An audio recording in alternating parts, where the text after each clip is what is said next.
Hi Ruby. I'm actually in my bedroom right now, which is something new. I realised when I said that I'd made you a present that I meant the one ages ago and hadn't realised you'd left me two videos since then. So I'm sorry. So this is actually the present that I intended for you, which I hadn't made yet. So this is a little bit not so topical anymore, and as I've already told you, Radiohead was awesome. But Tom York's dancing was super cute, and so I linked you a video of a music video for one of the songs off King of Limbs where he's dancing, just to give you a taste. In fact, you can see my Radiohead poster in the background. I decided at quite a young age at my first concert that I would try and buy a poster at every concert I went to, and as you can see I have four there. There's Simon & Garfunkel, the Pixies, Leonard Cohen, and Radiohead in that order. I also went to Bon Iver, but I had no money then. But I'm not so big on like merchandise as I was. I used to. I feel like I'm a bit too old for that. I don't really care about wearing band t-shirts or anything anymore, or like having something saying I was somewhere. It's just, you know, have those memories. So, but I still have some posters. So, what are you gonna do?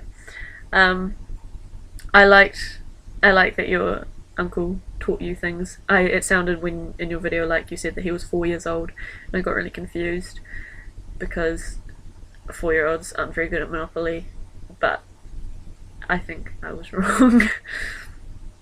I grew up I thought this was normal, but apparently it's not. I grew up playing New Zealand Monopoly, and apparently most people played the British one, even the ones from New Zealand, as you and I are.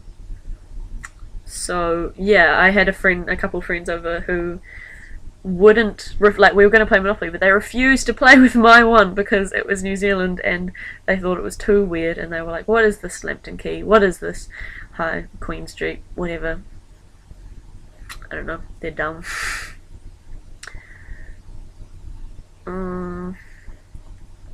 We should make a game though. I think that would be cool. I like word games. I don't have a rule, I'm sorry, because I just watched your videos and are now making a response as soon as possible, but I will think it over.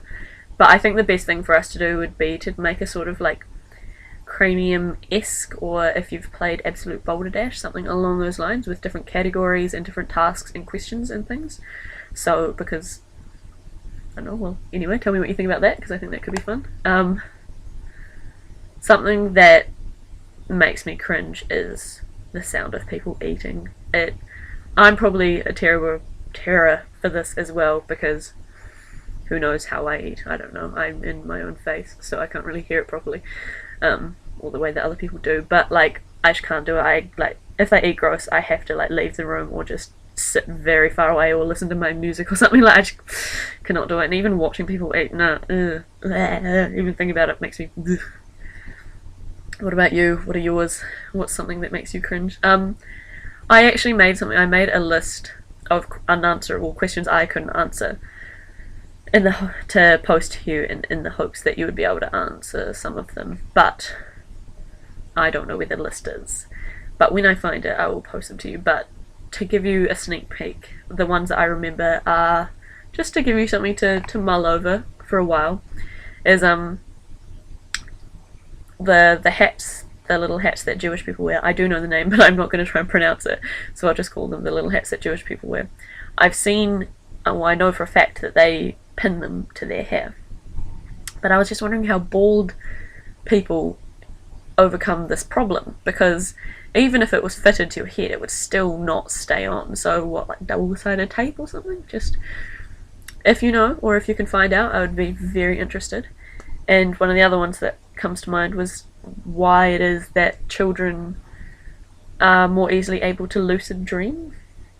Because I did, and lots of other people I've talked to, said that they could lucid dream when they were younger, but they didn't quite know what it was at the time, and they didn't learn until they were older, and then once they were older, they found it more difficult to. I don't know why that is. I don't know if it's something about like their undeveloped minds or something, but anyway, don't feel bad about watching lots of YouTube videos. I know who it was now, but welcome to my life. Like, that's all I did when I was trying to study. I discovered, like, I've had old favourite YouTubers for a while, but I discovered some new ones, and my life has just not been the same since then. It's a crazy place, and there's some interesting people.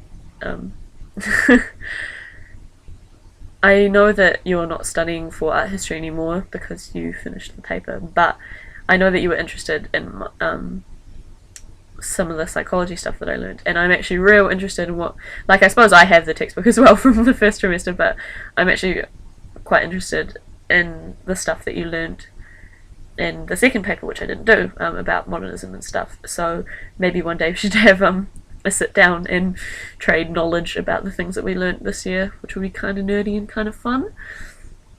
And also I'm a bit jealous of you that sometimes you want to sleep but you can't have a nap. Generally my problem is if I'm trying to study, it turns into a nap whether I intended it to or not, which isn't good. So that's a lot to think over, so I'll leave you at that, and I'll talk to you soon.